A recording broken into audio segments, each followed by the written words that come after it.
came up for mention. But the finance minister, in summing up, took us back to the kind of economy he inherited in 2017 and what he is presenting to us in 2024. He said from a nominal GDP of 262 billion Ghana cedis in 2017 to 1 trillion in 2024, the first time according to the history of this country, invested in the future of our children under the free SHS program, with 1.261954 million students having access to secondary education, supported the poor and vulnerable through an enhanced LEAP program by increasing the number of beneficiary households from 212 in 2017 to 350 in 2023, invested in providing one hot nutritious meal for over 3 million kids across the country. A lot more, I'm sure that in the minutes and hours to follow, we'll go through one after the other. But what are the pointers? What are the key issues that we are taking away from the budget presentation? Kofi Ajay, what do you have? Well, so my focus will actually be on the external sector, because we know that is where the unexpected shock, according to the finance minister, probably will come from in 2024. Domestic-wise, we can control certain things. At the external level, there are so many things that we may not be able to control. So I'll focus on that. So how are we going to stabilize the cedi in 2024? The finance minister says we are going to rely on these things, rely on the IMF-supported program, and then also expected inflows from the cocoa syndicated loan. So let me take it, okay, and then also the second tranche of the IMF loan, mining inflows, and the BOG's continuation of the Gold for Oil program. Very important. So about 4 or 5 of them. Taking it from the IMF tranche that we are supposed to receive, it's important to know that the reason why this is important is because we have a BOP financing gap of about $15.5 billion to finance in between 2023 and 2026. IMF and World Bank, they are giving us a certain portion. We ourselves will have to negotiate with our external creditors to make sure that we gain a fiscal space of 10.5 billion. And I want to quote the finance minister when he says that, quote, in the outlook, he's talking about the external. He says the external sector's performance will largely depend on the conclusion of negotiations with the country's external creditors. So it simply tells you that going into 2024, 2025, and 2026, the performance of Ghana's external sector, which usually brings the shocks, causes our currency to depreciate, will largely depend on the conclusions on negotiations with our external creditors. And it makes the point that in the coming weeks, we're going to hear the outcome of what they've been discussing with our external creditors. Yeah. But let me also welcome onto the show Professor William Pepper. Professor, you are joining us via Zoom. If you can hear me, good afternoon. Welcome to the post-budget discussion here on JoyNews. Professor. Good afternoon. I hope you can hear me. Yes, I can hear you loud and clear. Let me also welcome Yao Apia-Latte from Deloitte. Yao, if you can hear me, good afternoon. Welcome to JoyNews. This is the pause, and this is a post-budget discussion. Hi, good afternoon. Thank you for having me. Great to have you. So let me start from in studio. Let me start Professor Samuel Antwi. Professor, you heard the finance minister. He described it as a winning budget. But is it really a winning budget? Thank you very much. A winning budget, I'm not too sure. The country, post-COVID, has been going through a lot of difficulties, pushing us into an IMF program. And once you get to IMF, they now tell you what to do. I am sure that you've had a lot of inputs into our 2024 budget. The money they are bringing is not enough to cover our expenditure. And therefore, we need to do a lot by ourselves to keep the country running. They will give you some credibility and then push you to increase your revenue. So this year, the finance minister went to Parliament for a number of amendments in our Revenue Act, just to shore up revenues. Unfortunately, some of them didn't work. And we still have revenue shortfalls. So in Kunim budget, I'm not too sure. what we can tell Ghanaians is that we are not going to have a lot of changes in our economic structure into 2024. We are not out of the woods yet. We still have a piling debt to deal with and still working with external partners to see how we can manage our external debt. So, including budget, I'm not too sure, but Ghanaians should tighten their belts and keep running on this road before it will get better over 2024. All right, let me go on Zoom and let me also pick the initial reaction of Professor William Pepper. Prof, William Pepper, if you can hear me, what is your assessment of what you heard today from the Finance Minister? So, if I look at the figures being given, it looks like the government is still on the plan of continuing their lifestyle and keeping to how they have managed the economy from day one. And so I want to use a word that the minister used when it comes to Prof, reduction if you can just hold on for me for just 1 second. Okay. The minority leader, Dr. Kesel Atufosem, is addressing the media in Parliament. We can take a listen, and then when we come back, we can address the issues. Carefully, you will see it. One, they have introduced taxes worth 11 billion Ghana cedis. And what they have done is that, the specifics is that they are introducing an environmental excise duty to cover plastic product and packaging. They have also introduced a new tax on industrial and vehicle emission tax called emission levy. They have also increased the stamp duty. Stamp duty is going up. They have also informed us that they are going to introduce a modified tax regime, which simply means is that an informal sector income tax is going to go up. Again, they have informed us that they are introducing a new VAT flat rate, where businesses, a new VAT flat rate to cover commercial properties, where businesses will be deprived from the opportunity of setting their input VAT to their output VAT. They are saying going forward is going to be only 5%. Ladies and gentlemen, the legacy of this finance minister and our vice president is there for us to see. But let me list some of the legacies that they are going to leave beside. This finance minister is leaving behind an economy that is bankrupt. All what he knows to do is to overborrow to benefit his personal businesses and his cronies.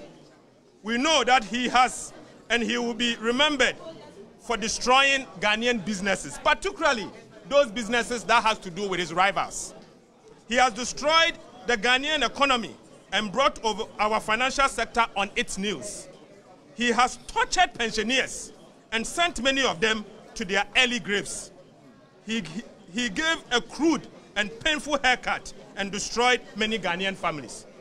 He has plunged over 8.5 million Ghanaians, which is 25% of Ghanaian population, into extreme poverty within 2 years.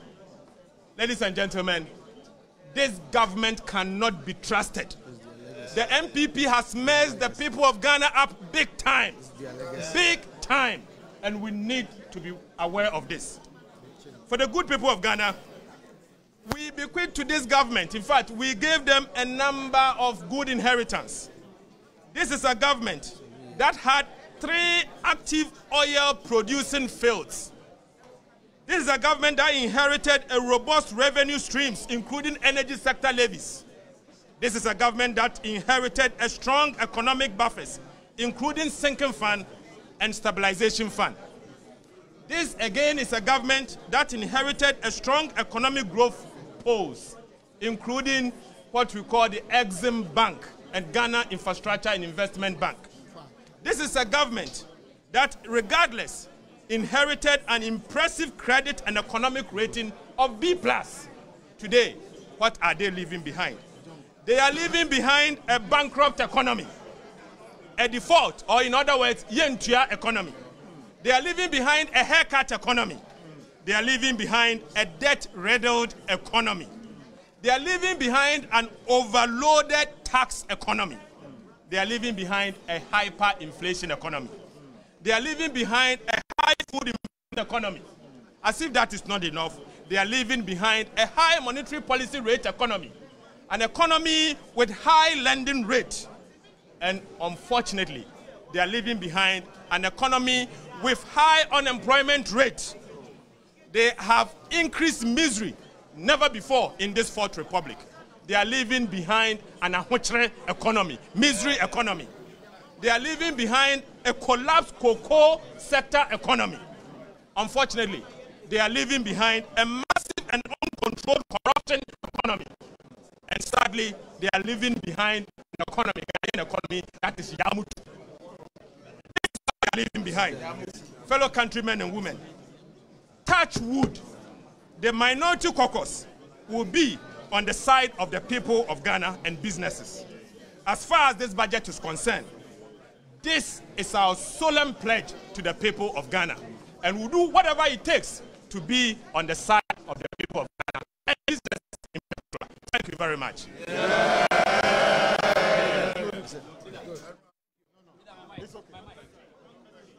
And that's the minority leader, Dr. Ofori-Atta, forcing painting a rather bad picture of the kind of economy we have in the country. Per his analysis, reacting to the statement delivered by the finance minister, the 2024 budget, the including budget, he describes it.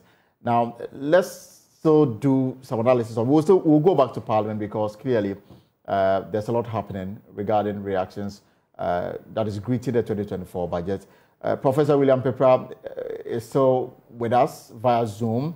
Let me still take your initial reaction to this. Perhaps you can add your reaction to the minority leader's statements, describing it as hopeless, uninspiring, and of course quite gloomy. What is your reaction to what you've heard so far from both sides? And for me, thank you very much. For me, I think that if I look at the budget, it points to the fact that the government is still living the same lifestyle based on the figures being presented. We've seen that they projected increases in both revenue and also in expenditure line items. One major expenditure line item that we were expecting it to reduce, which has gone up, which I'm a little bit, I may not be surprised because this is election year, is the CAPEX, capital expenditure line item. It went up by 40.6% if you compare what they have in the budget and compare it to the revised budget of last year. But if you check, they also say that this projection reflects a reduction of 6.1 percentage points of GDP in total expenditure. I mean, so that's where it comes to. So you have to pay attention to the values, the monetary values, because these are numbers. And when you deal with ratios, you present the one that you think that will help you. So I'm just going to mention the figures. So revised CAPEX for 2023 was 20.4 billion. This budget is presenting 28.7 billion. So we have been talking about government having a way to reduce their expenditure, and we have not seen it. I'm going to use a word that was used by the finance minister. When it comes to expenditure, he said they have slowed expenditure. He didn't use the word reduced. So slowed expenditure is different from using the word reduced. So basically, it gives an indication that they will still want to go on the line that they keep normal expenditure plans as they have it. What I'm seeing from the figures is that probably the deficit of the 50.1 billion may be adjusted by the deferment of interest payment, one from the external creditors. You know, Ghana has frozen in, payment of interest rate to external creditors. Yes. So the government may have some room. And then the government may also decide to delay or hold some payment when it comes to grants to government units and maybe on goods and services. But major line items have been increased. And it gives an indication that, I mean, the government is still going to go on the line of spending. And that is why, though they may call it in Kunim budget, But as you go on the line of Nkunim, you have to be very careful. You don't put the life of people at risk. So how do you describe it? How do you describe this? Is government painting the picture of we are in difficult times but failing to cut on expenditure? Yes, simply put. So we were, all of us, all panel members, what everybody have been saying is government may approve with a line of reducing expenditure, but the budget does not show that line of reducing expenditure. You see, all expenditure line items, they have been increased ranging between 20% to a maximum of 40%. So it doesn't give us hope. When it comes to revenue, revenue went up based on budget by 30%. So you increase your revenue by 30%, but your expenditures are going up by averagely 35%. You have a problem. You will at least a break-even point would have helped us to know that yes, we want the budget should be in Nkunim budget, but it's also making sure that it addresses major challenges. Do you perhaps sense, if I may come, do you perhaps sense the fact that probably we are entering into an election year, government must be seen to be delivering on promises? Perhaps that may explain the reason why expenditure is still high, despite concerns raised by a lot of people that if you want to carry us along, if you want all of us to share in the burden, you must show that you are cutting down on expenditure. From what you are analyzing, it doesn't seem like government has listened to those concerns and is going ahead with whatever they want to do in 2024. Yeah. That's all. So I'm sure because of the coming year elections, government may want to keep that trajectory of spending and to I don't know on capital projects. To me, that is the one which is cutting my attention, and I may understand why, because there are some projects that must be completed. Agenda 111, which probably government has failed. It was not even mentioned in the budget at all. Maybe we need to see the details to find out whether what figures is the government putting in terms of monetary values for Agenda 111, so that we'll be able to justify the 28.7 billion. I mean, that is very, very important. What's the implications of this? The implications of this, if you want to go on this spending spree? I mean, so the implication is that the government is going to borrow more. And he mentioned it that they are only going to borrow using short-term instruments, treasury markets. So even though we have stopped, we don't have money or we don't have the opportunity to borrow from external creditors, we are going to increase our interest rate burden. And once you borrow more to spend, it will be very difficult to fight the inflation process that we want to bring into single digit. So I'm sure these are the major factors. And once inflation goes up, it hits my pockets. If I'm in Ghana, it will hit everybody's pocket. So we were expecting the government, slow down the rate of your expenditure patterns, and it will be able to bring down inflation. If not, inflation will not go down as we are expecting. Absolutely. We'll look at the other issues that you have tabled on the floor for us to discuss. But let me also bring in your other partner, Ofori-Atta. He is a financial advisor with Deloitte. Mr. Latte, good afternoon once again. And as financial advisor, if you were consulted to advise on the 2024 budget and what we are being told now, do you think that it falls within what I want to describe as proper advice? Okay, so thank you very much. I think largely, if you look at the skeletal framework or the broad framework of this budget, it is not significantly different from similar budget we've seen under the IMF program. So the focus is on reducing expenditure in some form and also managing some costs that we've seen in the past. And what is also particularly novel in this budget is the support or some incentives that are being provided for specific sectors and also specific initiatives, what we call the green economy. So I'll look at it broadly. I think previous discussions have been around the expenditure patterns that we've seen.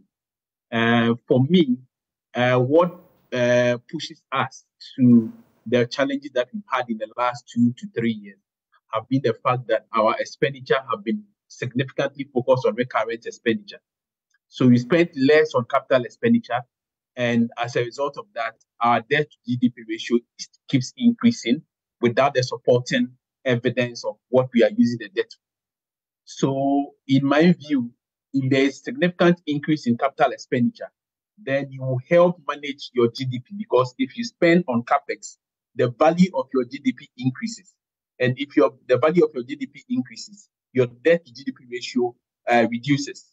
So you have countries where they have very high debt to GDP ratio, but they are not in the troubles or the challenges that we found ourselves, because they spent a lot on capital items that is supporting their industrial sector, supporting infrastructure and capital projects in the country. When you support infrastructure and capital projects, what it means is that you are increasing productivity. And when you increase productivity, your revenue base increases over time. So I think this is something that I would think it's commendable.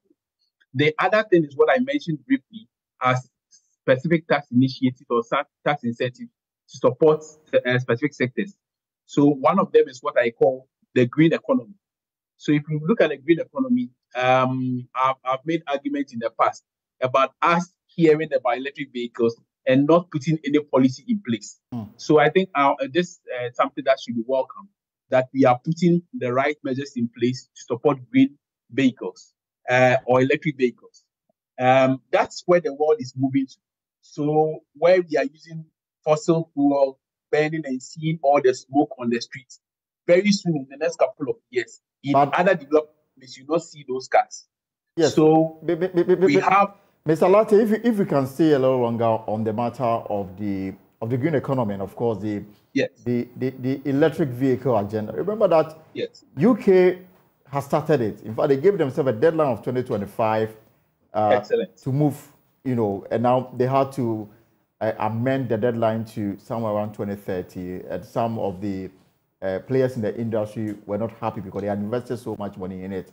Now, the recommendation that forced the government to now amend the deadline date was that the UK's level of electricity consumption, if you look at it carefully, if we should bring in the electric cars, to become a major feature, it was not going to be sustainable because they were not going to have the kind of power needed to have people roll this out. Are we really ready in Ghana when even advanced countries have staggered the way they want to progress on this tangent?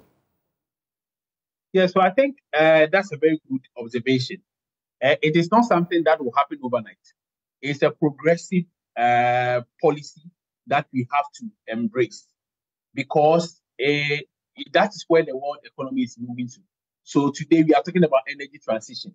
So you wouldn't expect anybody to develop, let's say, coal power plant in Ghana. It's something that maybe in the next 10 years, it will be fading out. So then you rather support renewable energy development. So if you are supporting importation or manufacturing of electric vehicles, I think it's a very good initiative and we support it. Because in the next few years, the manufacturers of vehicles that are using the fuel that you're on the diesel that you're using, some of those companies will close down or would have stopped producing the vehicles that we are importing today. So we should prepare the economy for it. And so creating the policy and the right economic environment really helps, because we are waiving import duties on imported electric vehicles. We are also waiving import duties on semi-knockdown, completely knocked down electric vehicles. And so for me, it's a good initiative and it's something that we should welcome. The second part that I think also is something that we will probably want to welcome is on the part of what I call domestication, supporting domestic development. So the first I will say here is a Stand Zero rated VAT on locally manufactured African prints. I tell you, a lot of manufacturers of African prints or Ghanaian prints are complaining a lot because we are importing cheaper products from Asian countries.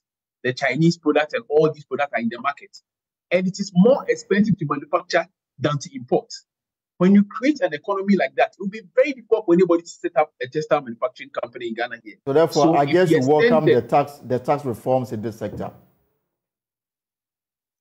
Yes, repeat that. No, I was asking that based on what you are saying, that you welcome the tax reform that has taken place in this sector. The tax reform, and I think added to that, the next domestication agenda is locally assembled vehicles. sometimes if you walk out to ask the price of any of the vehicles that have been assembled in Ghana, you would rather go and import one of the home use vehicles than buy any of the locally assembled vehicles because they are more expensive. So this is an initiative that will help reduce the cost and the price, and ultimately the price of the vehicles that are assembled in Ghana. And of course, if we are assembling vehicles in Ghana, we are creating jobs. We are creating business that will pay taxes to government. So that's a way that in the long term, you will have the benefits. And also VAT on locally produced sanitary pads. Sanitary pad for the average school girl is so expensive. When we celebrated International Day of the Girl Child, you realize that some girls even stay out of school for a whole week because they can't afford sanitary pad of 20 cedis. If we take off the taxes from this, that 20 cedis reduced to 10 cedis. That's analysis that we did. So this is something that should be welcome. I think over and above that, we have the concern that were raised by businesses. We didn't see a lot of them being implemented. So for instance, some of the taxes that we were expecting to be abolished or taken off, they were not taken off. Some taxes that have got sunset clauses that we're expecting that by this time, they shouldn't be existing as part of our tax laws or fiscal policy initiative. We're expecting those to be abolished or removed, but they are still there. And that's a challenge for the business and most of the clients that we advise. Very much, Latte. Of course, there are other areas that I would like to explore, but since you are on the issue of the taxes, let me again bring in Professor Samuel Antwi. So let me run through the 2024 budget provision on the taxes. In fact, before the presentation, we had fears that government was going to introduce more taxes. Now I've been told that government is seeking to raise additional 12 billion Ghana. So where is that going to come from? And how do we reconcile with the holidays that government is giving some businesses? So for example, government is extending zero rate of VAT on locally manufactured African prints for 2 years, waive import duties on import of electric vehicles for public transportation for a period of 8 years, waive import duties on semi-knockdown and completely knock down electric vehicle imported by registered EV assembly companies in Ghana, extend zero rate on VAT on locally assembled vehicles for 2 years, grant import duty waiver for raw materials for local manufacturers of sanitary pads, grant exemption on the importation of agricultural machinery, and of course, a VAT flat rate of 5% will replace 15% standard rate on all commercial properties that will be introduced to simplify administration. So, Prof, this is what government is seeking to do. Government said that it listened to the concerns of industry and players in the sector and came up with this. In the same breath, we are looking at, moving up our tax to GDP. How do you reconcile the two? So when you look at the sub-region, and it comes to tax revenue, Ghana is not doing well at all. Our tax to GDP is very low, and government is expected to extend the tax base so that more people can be roped into the tax nets, that they will pay taxes and they will get more revenue. In doing that, government has to be careful not to shrink the industry sector. If you look at the review of 2023, industry shrinked in terms of sector by sector basis. Industry didn't do well at all. Service agri did well, a little bit, marginally, but industry didn't do well. The reason why industry didn't do well is that industry is overtaxed. They pay the company taxes, they pay the growth and sustainability levy. So most of the tax reforms we brought early into 2023 hugely affected companies. And therefore, they were unable to expand. So whilst we are trying to look out for more revenue to take care of the country, we have to be careful that we don't break down the growth of industry. I agree with Yao that there are certain areas government need to look at to cushion them if we want industry to be competitive. I'm also happy about the locally manufactured fabrics. In fact, most of these companies are going down. If somebody gets a contract from a company, the first way the person will look at is to get an air ticket and fly to China. By the time the person go and come, cheap materials they will make a lot of profit. So the business the local companies could get, expand, employ more people, will not happen. So it's important whilst looking for more revenue, as dictated by the IMF program, we also need to look at local industry growth. And that is where I want to come with this, concern. I mean, for example, those who are into the production of sanitary pads in the country, the arguments for them is that if you are giving tax incentives for those who are importing, because the claim is that it's so expensive for the market, people are unable to buy. So why don't you remove the taxes? The other argument is that if the tax is removed, then companies that have been set up in Ghana and producing sanitary pad will have difficulties competing. And that may lead to unemployment and closing down of these factories. So, I mean, it looks like whichever way you look at it, there are two sides to every issue. In the issue of the sanitary pad, you have thousands of people whose jobs may be at risk because of the removal of the taxes or this importation. So, are you going or we are coming? Where exactly does that leave, the local industry? You have competing interests. Now, the consumer says that I'm unable to buy a sanitary pad. It's a right, whether locally manufactured or imported. So I'm sure the route government has taken is to remove the taxes on all of them. Now, a progressive government will find a way to support the local industry. The budget doesn't say this. The budget doesn't say that, which they should have done. Because when you create that open space for everybody, the local industry will suffer. So whilst you do that to cushion the consumer, because the local industry is not enough to produce for the demand. So definitely we need to bring some from outside. And that's why we put the taxes on it. Our mothers and our sisters are complaining that is it a sin to come to this world as a female? So they've listened to that argument. Whilst trying to remove the taxes on it, we should have had in this budget, how are we going to support the local industry so that they will be able to keep running their businesses? What do you suggest? Since this budget is going to be a subject of debate on the floor, the content may change depending on the resolutions MPs may come up with. What do you suggest in addressing this matter? Yes, so I'm sure in this budget, there are areas where government wants to support, i.e., new businesses coming up from the side of the youth and all of that. Parliamentarians can move that, look, we want our local companies to also grow. Can government get something for them in this budget? Probably some interest-free loan to run for a number of years so that they can even expand and compete, and some other incentives for the same industry. And this time, they will not push whatever it is to the consumer, but the consumer will enjoy the benefits government has given to those companies. These are areas parliamentarians can look at in debating the budget on the floor of the House. Right. Let me bring in Professor William Pepra. I mean, another issue that got my attention, Professor Pepra, if you can hear me, is this pronouncement by the finance minister. He says that to prevent the accumulation of new arrears, government has put in place the following measures to enhance commitment controls and prevent the accumulation of arrears: alignment of quarterly budget allotment with cash flow forecast, and tighten the use of allotment as a control on the gift rather than the budget starting with the 2024 budget.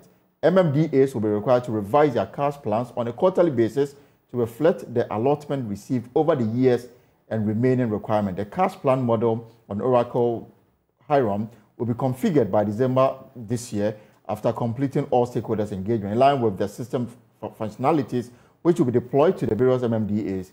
They will be trained on how to use the system to enable them to update their cash plans quarterly. This will ensure that MMDAs are able to revise their cash plans within the windows provided. Is this the best way to go in ensuring that MMDAs do not get themselves into a situation where it then add on to the national debt stock? It's a control mechanism. Yes. One, we are using the digital agenda. And then two, it gives the finance minister or the finance ministry a picture of the liabilities positions of all the MMDAs and district assemblies.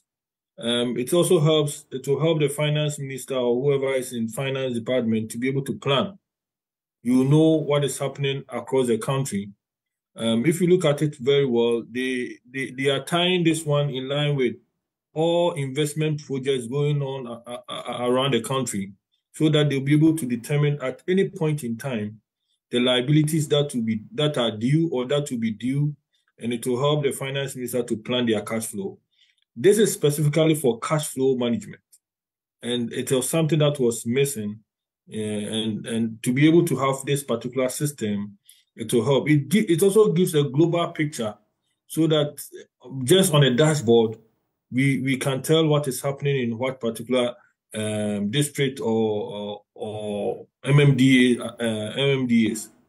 An important feature of this system will also help us to be able to find out how the national cake is being shared among the district assemblies and MMDAs, so that if there are some competing claims, individuals can make a case and say that, I mean, you are putting more money to one district than the other. It could also help to find out, give a fair idea of how cash flows are being disbursed within the country. As it was mentioned, they will not wait for the budgets before. So every quarter, the MMDAs and district assemblies will have to work very hard and be able to adjust their cash flow positions. In the past, you notice that government is not aware, and there are some liabilities coming from these MMDs. They take on some contracts, government cannot plan for it, and it becomes a problem for government payments. So this platform, I mean, if it's being implemented and is done very well, it's going to solve a lot of problems. If I'm the finance minister, whoever like Ken is there, he'll be able to see what is happening, have a global picture. And then he can also give a command that you didn't seek approval, or this transaction was not captured in the budget, you don't have authorization to enter into certain transactions. So it will put this assembly executives and their committees in check, so that they will not just be taking on any project. Whatever project they are doing must tie in with the government program. So that is what I see, that this is going to really help, and it will bring efficiency. The government will also be able to see contracts being awarded. So if you look at the document very well, there are certain part that addresses procurement. Yes. So if you are adjusting your cash flow, it will be based on your procurement plan. If you don't have the procurement number or approval, it will be difficult for you to go and adjust also the cash flow. So it's really going to bring sanity in our cash management system, and this will really help. I mean, let's try it and see what happens in the first 6 months. If the MMDs does not come out with issues that we don't have internet access, the system is not working, people have resistance to change. Of course. Yeah, so they must come in with education. He should not just roll it up in January. You must send people around to educate all the accountants, all the internal auditors who go into the system to give approval. The chief executive must be aware that this is the new system being implemented. You cannot just go out and make promises that you are going to give money to a certain community. According to the budget statement, they are already being trained on the application of the software. So there's no it is not the application of the software. They must train the bosses. The accountant to go for the training. But if the MMDA, the chief executive officer, is not in tune or in line or have the knowledge of this is a new trend where we are going, they might come out with conflicts. So now this must also help. And this will also help government that now if you look at the budget, they are giving back the right to the district assemblies, MMDAs, to go and collect the property taxes. Yes, absolutely. All these must also reflect. You see, when you use the word cash flow, it is not only your expenditure. You should also include your inflows. I visited, when I was in Ghana, I visited some district assemblies, and you only go and you see them writing on the board. They put a blackboard in front and they just write revenues collected. So now all these things are going to be digitized, and it's going to reflect in the cash flow position. So if the system works very well, it's going to bring in some sanity, and people may have to follow and get approvals before expenditures are done. I'm just guessing that this, in a way, addresses your concern of government not being so disciplined in expenditure. Does this, in a way, address that concern? Yes. Now we have a centralized system that we are all going to follow, and I'm sure, I don't know who and what. If I'm in Parliament, probably they may also ask for a certain law that will allow them to also have access to the dashboard. All the MPs are part of the district assemblies committees. Right. They must have access to the dashboard so that they know how the monies are being spent, and if there are certain issues, and they cannot come and say that, oh, we were not aware, we didn't know the procurement process. All these issues will be addressed. So that dashboard, I mean, should be made even openly to people to know. If you come to the US, I mean, if you want to know government finances, there you just type, you see you don't see the details, but you see the summaries. Coming in, money going out, something like that on the dashboard, which Oracle, as they are using, is very robust enough to give that support. Then the last thing is that they must also be careful with cyber fraud issues, because this is a software that will be open to a lot of users. So the government may have to ensure that if you are rolling out a digitalization agenda, make sure your security systems are solid enough so that people will not go in and just be changed. Because someone may do something and go behind it that, oh, our system were hacked. That's why we couldn't adjust our cash flows. They come with some excuses. So all these measures must be taken into consideration during the training process, and that will help a lot. Thank you very much, Mr. William Pepper. I'll come back to you on some other issues, but I want to bring in Yao Apialate, also a financial advisory. And for folks who are watching the pulse here on JoyNews, we are digesting the 2024 budget. And of course, you are welcome with your contribution via our social media handles. Another key issue that is of concern to a lot of Ghanaians, that is putting so much pressure on our cedi vis-a-vis the dollar, is the amount of things, consumables we import into the country. Now, going through the 2024 budget year, the finance minister, as far as agric is concerned, government some few months ago launched the phase 2 of the planting for food and jobs. Now, there's also a component that deals with poultry. In the budgets of 2024, government is seeking to change the course in the agriculture sector.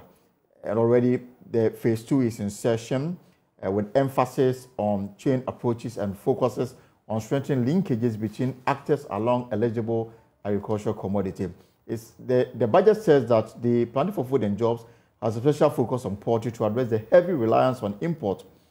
Anchor farmers, 500 outgrowers in 5 regions, Ashanti, Greater Accra, Bono East and Eastern region, will be selected to produce 65,000 metric tons of broilers in 2024.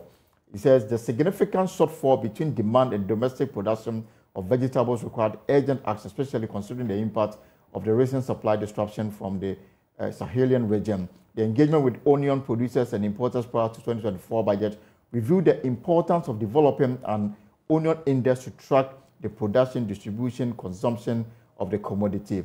And millions of dollars goes into the importation of poultry products and some agricultural products.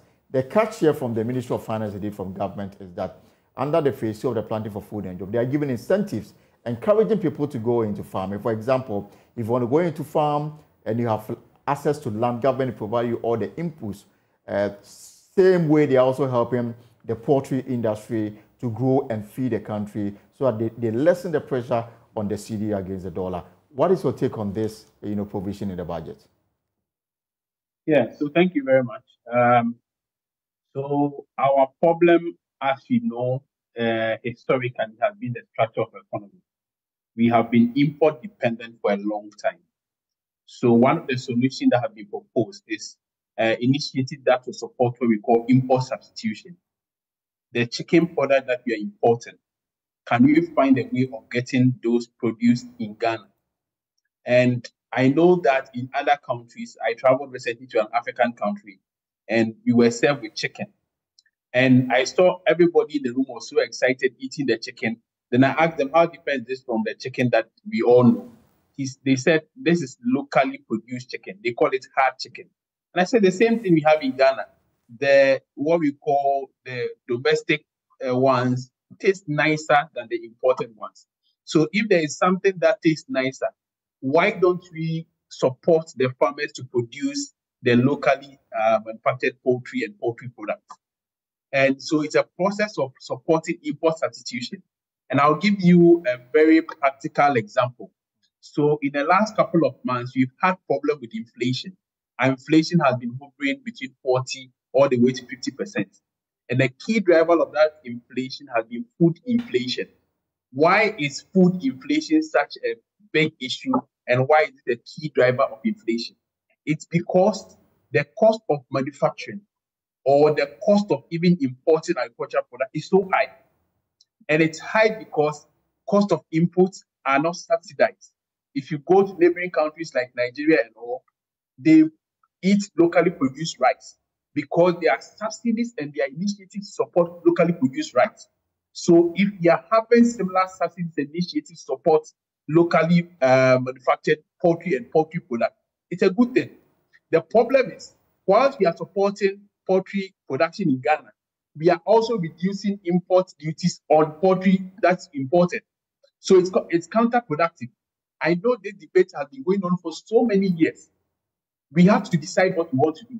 Do we want to support local farmers to produce poultry and the poultry products, or we want to import? If we want to import, then let's remove the tax and then import and eat what we are importing. But if we want to support the locally manufactured poultry and poultry products, we should put in measures that will prevent or that will make it more expensive for people to import. I think programs and policies should not be counterproductive and should not be against each other. We should just focus on one, that we are supporting local farmers and poultry farmers. And whatever program that we are putting in place will make them more competitive than those who are importing. The second thing is that we have to have initiatives that support financing for agriculture. Apart from guest house, and recently I know the Development Bank of Ghana is also putting some initiatives. It is so difficult for the average farmer to get loan from a bank. Why? Because they consider that as a risky sector. So if we are providing guarantees, support to operators and farmers in the agriculture sector, all aspects of the value chain, it is not just the farmers, but after the farmer has finished, who are the aggregators, who are the transporters, all the aspects of players in the value chain should be supported. Otherwise, the food will be produced and they'll get rotting in the farms. Because some of the initiatives that we have seen in the past, be it, let's say, the old planting for food and agriculture, we supported farmers with fertilizers. But after they produced it and harvested, the product got rotten because we didn't support the value chain, the logistics, the transportation, the aggregators that were doing all of that. We didn't have initiative to support those.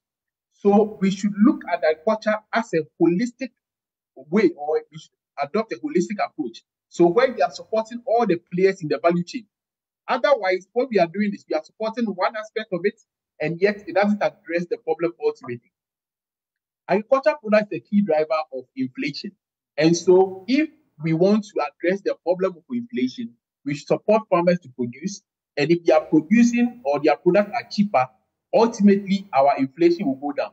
Inflation in the last month was reported at 35.1%, dropping from 38.2%. And the key driver of that decline in inflation was food inflation. So if you support farmers and they are producing cheaper products or their produce are cheaper, our inflation problem will be addressed somewhat. All right. Let me bring in Professor Antwi on agriculture. And I mean, in the last few times that we've had issues with even supply of tomatoes, when there was issue with the border at Benin and Niger and all those issues, I mean, it exposed us to a lot of things. Now we are importing tomato, we are importing onions, we are importing poultry products and everything. Our cocoa sector is even struggling. Even raising the syndicated loan, that has become a traditional thing, this year has become very difficult. What does this tell of the seriousness we attach to the sector? which has been the mainstay for so many years? As you have said, one of the things government should look at very well is the agri sector because of its contribution to our GDP and inflation issues. If you look at government's flagship program on planting for food and jobs, it's a total disaster. If we continue to have all these problems and we have a flagship program for it, what did we do? When the food inflation was getting to the roof, all that the agri minister could do, the former agri minister could do, is to charge some foodstuffs from the hinterlands and then create a market, at the ministries. At the ministries. Is that how we solve problems? I think that we should be thinking outside the box. Basic thing, mechanizing agriculture. Look at the down spillage from the Kosomo Dam. Do you know what we could use that water for in terms of mechanization of agric? Because we don't think outside the box, we just waste agric resources. Irrigation could have brought us a lot of things. But we just spill the water, let it go and carry people's things away. Then we go there and say, oh, we are going to find a loan to sort them out. One village, one dam was supposed to address this issue in some parts of the country. So can we identify the one village, one dam? This is what I'm saying, that as a country, we need to get serious with agriculture. Because where we have reached, if agric improves, a lot of our indicators will improve. Do you have trust in the ability of the phase 2 of the planting for food and jobs to deliver on the concerns that you are raising? Phase 1 could not deliver. How will phase 2 deliver? They should convince me. If you look at the amount of money we have put into planting for food and jobs, we should not be where we are. We have beautiful ideas. Implementation is always becoming a problem for this country. And whilst we are putting the resources into these programs, Ghanaians want to see the outputs. We cannot just say that, oh, we have a program for poultry. We have a program for onion. 1 year down the line, we have nothing to show. Poultry farmers have been crying year in, year out. And we are happy to reduce import duty on imported poultry products because of demand. The same problem. Meanwhile, we could support the local farmer to meet the local demand. Nigeria did it for rice, and it worked for them. In fact, because of the rice, they closed down their borders, that nobody should bring rice through the roads into their country. Nigeria is now self-sufficient in rice production.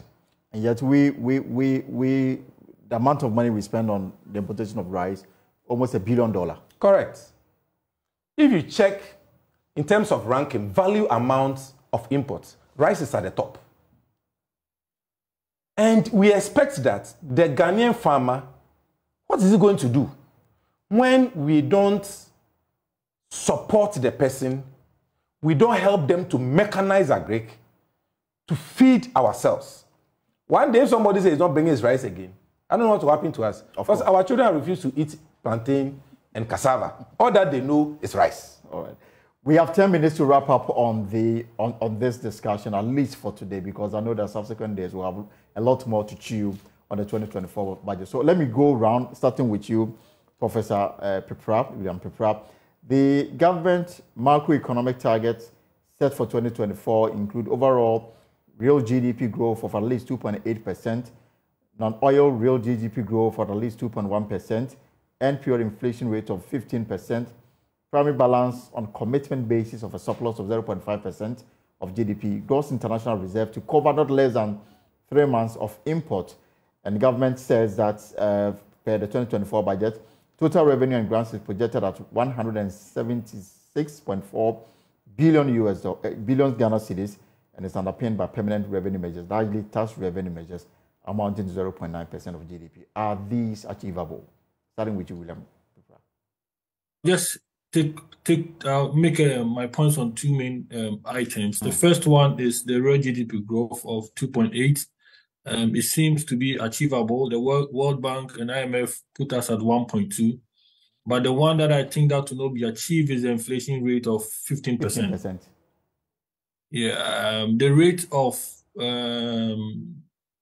what we have seen, the rate of drop in what is happening is not coming down significantly to move from 35 straight away to December 2024 to 15%. Remember, the government intends to still spend, and this is an election year. You cannot control. So in my mind, I mean, they could have pegged it around 25%, which is something that would have been realistic. But 15% is too an ambitious rate for the inflation rate. Yeah, what is your take on the target government has set for itself for 2024? I just run through the macroeconomic targets for 2024. Are these achievable? Right, so we'll bring back here on. But Prof, so these are the targets government has set for itself. The minority says that government is hoping to raise additional 12 billion, and that clearly will come from taxes. So the tax that has been set, plus the 12 billion. First, let me ask, where do you think the 12 billion may come from? I'm sure when we get the details of the budget, we'll understand it better. We may understand it better. But sometimes I wonder whether we really want to improve this country. Because, of course, as Prof said, because of the election year, they need to increase the capital expenditure, or electors are going to punish them for unfulfilled promises. However, we should not use the election year to put off GA what we have been struggling to bring on the road. In fact, currently, we are not doing too well. If inflation is 30-something%, GDP is about 1.5. We are not doing too well. So if you bring all these election issues and put off GA, the growth pattern is going to affect the economy and the country moving into 2025, 2026. I think that government should not be extremely overzealous. 15% inflation when we are closing around 35-34% in 2023. And in 2024, once expenditure shoots up, it will affect inflation, right? Because production is not going well. What about GDP? We are around 1.5. To add 1% is no joke. And then you believe that by close of the year 2024, we'll get to 2.5. I think that both targets and a number of the targets you have mentioned is too ambitious. We should tread cautiously. Mr. Yolati, I lost you briefly. I asked your other colleagues here on the show, as we wrap up on this matter, he is still not back on. But I'm also looking at it, Prof. Antwi, and here the 2024 budget is projecting to total expenditure commitment is projected at 226.7 billion Ghana cedis. That's 21.6% of GDP. Now, if you should go up slightly further and look at the expected revenue, that's 176 billion Ghana. So clearly, there is some hole that must be filled. Yes, so we always have a fiscal deficit because our economy said that we are unable to raise all the revenue by ourselves. So every year, we look for budgetary support in terms of loans. That is why it was important to check the expenditure items, especially our recurrent expenditure. If you are able to reduce your expenditure, although we have a deficit, the deficit will not be that much. If you compare this year's deficit to 2024 deficit, 2024 deficit is higher than this year's deficit because government wants to spend more. Government penchant for spending. Government is not putting brakes on it. So we still have that huge gap. Where are we going to get that money? We'll go and borrow. We'll go and borrow. Eventually, this debt will overwhelm us. We'll come back to where we are or we have been trying to get out of.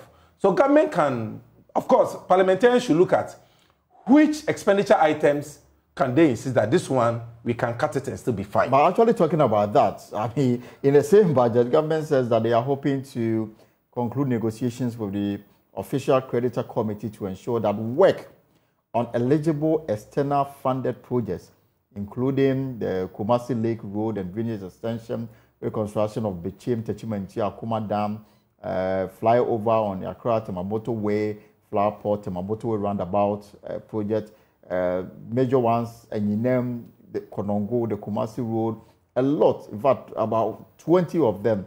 These are all pending, unless government is able to secure funding from its external sources. So even as you are worried about spending, government itself says that the money may not be there after all. Yes, but if they get it, they'll go and do it because of the elections. Because electorates will not be happy if these rules are not done. So government will push to get it. Of course, what is beautiful about it is that external partners are looking at us and now realizing that if you give too much money to Ghana, they will not be able to pay. So now, that one too is another problem. If what they want to raise in terms of debt is short-term debt, you can't use short-term debt to go and build roads, etc. You need external debt. So I'm not a prophet of doom. I hope that we don't get it, so that we don't push ourselves into too much of debt. And then we come back to all these problems we found ourselves in. In fact, a lot of Ghanaians are now suffering because the poverty rates had increased, all because of debt we cannot pay. We need to see how we come out of the woods. Once we're trying to come out of the woods, we are getting to election year. The politician is now between a hard rock and the deep blue sea. Prof, you have the final word on this matter.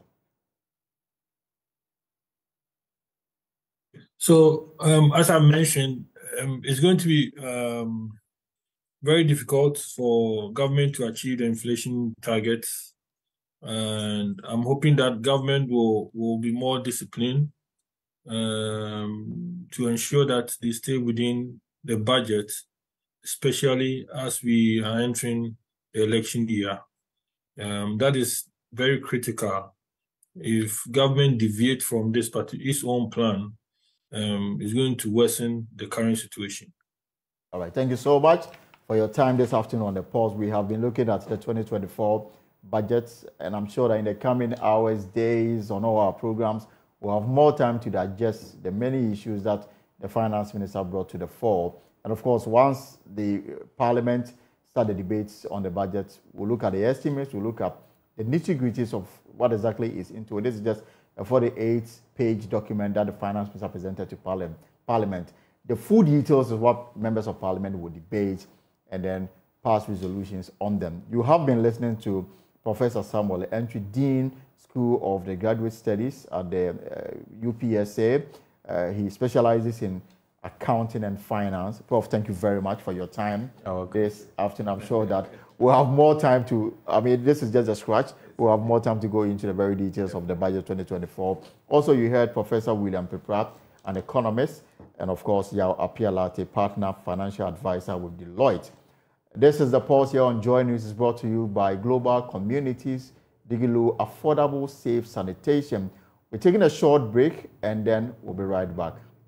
Well, that's our show for today. It's Wednesday. We'll be back tomorrow, same time, 3 to 5 p.m. with another exciting edition of the Pulse, always brought to you by Digilu Affordable Safe Sanitation for all.